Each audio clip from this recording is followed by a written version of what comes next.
So I'm sitting there one day, and one of my rivals walk up, and he hit the back of my car. And he just yelled, "Rabbit, get the hell out of the car with your fat ass." Now, Rabbit is my hood name, because you can't go by your real name in the hood. Patricia don't sound tough at all. I get out the car, and we arguing, and he fucking spit on my car. I reach in the car and grab my baby bag, and I move the Pampers over, then I move the crack over, then I get my pistol. Because you know I'm a good mama, you gotta keep all the shit together. And so I take my gun and I stick it to his dick. And I said, "Now get that shit off of my car before I turn your dick into a blooming onion." He wiped the spit off, and I said, "Now get the hell out of here." He walks away. He gets halfway up the hill, and he turned around, and he was like, "When I come back, bitch, I'ma kill you." Now, I'm from the hood. You hear that shit every day. You don't believe it till they lay you down. White people, don't let this white guilt get you, okay? Relax. This shit is funny. White audience will pull back. Like when you go too deep, they be like, and they want to feel sorry for you. So I have this line in my set: "Look, white woman, don't start that shit," because they'll cry right there at the show. "If you're feeling sorry for me, write me a check, bitch, we can cry together." I didn't come here for no pity party. I came here to make your ass laugh so I can get paid.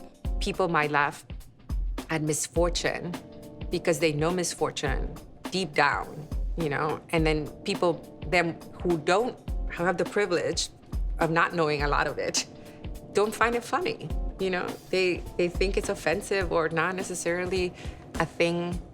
Why would you laugh at death, you know? Because they don't have to think about it as much.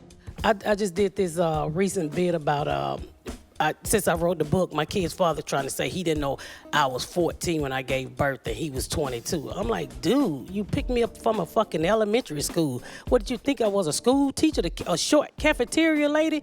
I was the only person at the elementary school whose boyfriend had a car. Everybody else's boyfriend had a fucking big wheel. And I did it this past week, and a white lady started crying. I'm like, dry them fucking tears. This shit is funny.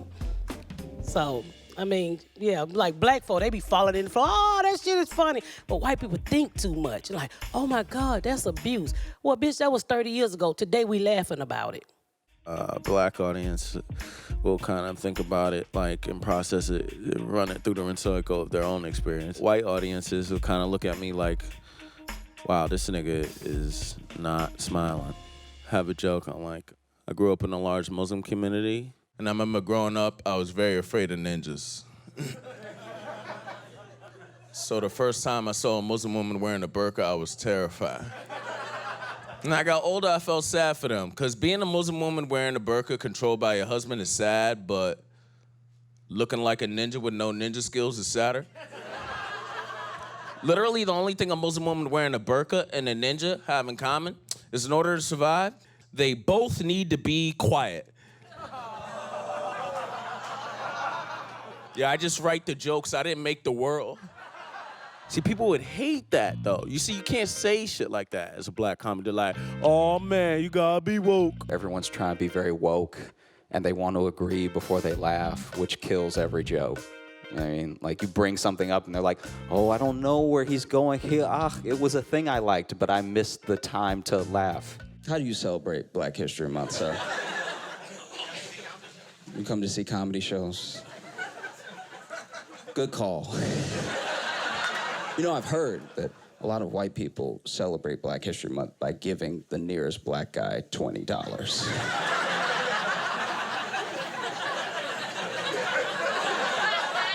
If that ain't the slickest shit I've ever seen in my life. Y'all can't see him. He went...